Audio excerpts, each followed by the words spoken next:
I just wanted to do a video about my experience with Women Who Don't Drink, Steph Chivers, and the online course and Facebook support group. I started thinking about cutting down on my drinking quite a long time ago, and then about 5.5 years ago I stumbled upon somebody mentioning a yoga retreat that Steph was organising through Women Who Don't Drink. So I just thought, oh, that sounds great. That sounds like a really lovely weekend away, other like-minded people. So I arranged a phone call with Steph, and really it was from that moment onwards that I'd say everything changed for me. For the first time ever, I had a really open and frank conversation with somebody about my worries about my drinking. I basically started daily drinking. I was having, at least a bottle of wine a night, and that didn't sit well with me. So from that moment on, having that conversation, as I said, it just really opened everything up to me. And just apart from anything, she made me feel normal, which was brilliant.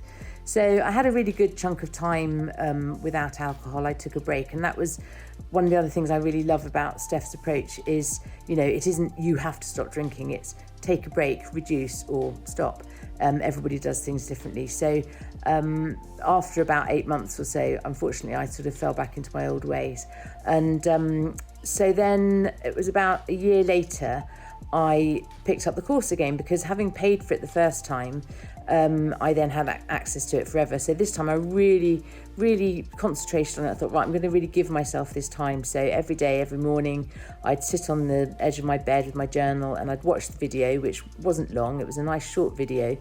And I would do a little bit of work that was involved in my journal. So I had that to look back on. And I really learnt tools. So I learnt, if I had a thought about alcohol, I pictured it on a cloud floating by.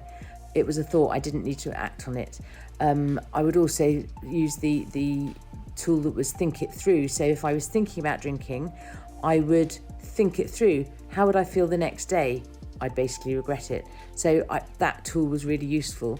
The support group, again, brilliant, particularly in the early days. There were other like-minded people that we could, say what we were feeling. People would have comments. I did another retreat that she organised. I've met some really lovely people doing these retreats, and we meet up still, which is brilliant. And one of the other things I was going to say was I didn't set out to stop drinking. I think I would have found that really daunting, and that again, just the having a break was a lovely idea. But as time went on, I had more time under my belt. I realised that drinking just wasn't for me anymore, and I'm now pleased to say I'm over 4.5 years sober, and I don't regret it for a minute. So if you have the opportunity to do the online course, it's not expensive. I mean, let's face it, how much do we spend on wine a week when we're drinking? If you have the opportunity, I'd really encourage you to go for it. The support is brilliant. Steph is just a really lovely, normal, for want of a better word, person who just makes you feel at ease. And good luck.